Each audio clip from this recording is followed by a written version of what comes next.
তো দেখুন বন্ধুরা, আমি এখানে মোগলাই পরোটা বানাবো। ওর জন্য এখানে পেঁয়াজ নিয়ে নিয়েছি, কাঁচা লঙ্কা কুচি, ডিম ফাটি ফাটি দিয়ে দিচ্ছি।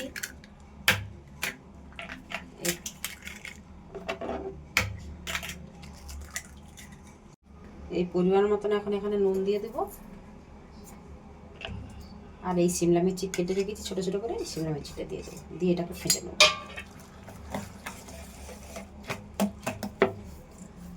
মোগলাই পরোটা বানানোর জন্য আমি এখন এখানে ময়দা মেখে রেখেছিলাম।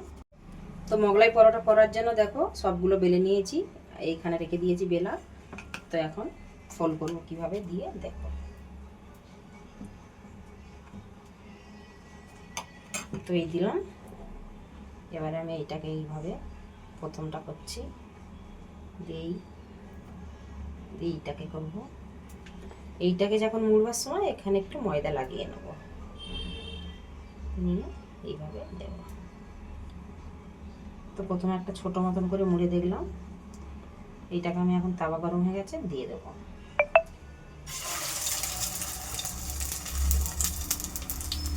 একটু কম আছে, ধীরে ধীরে ভেজে নেব।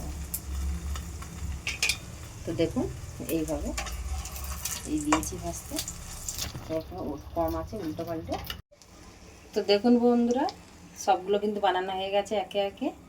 তো বানিয়ে এখানে রেখেছি, দেখতেই পাচ্ছেন খুবই সুন্দর অসাধারণ হয়েছে দেখতে, পুরো ক্রিসপি ক্রিসপি উপরন্ত, একটুও কিন্তু ডিম বাইরে আসেনি।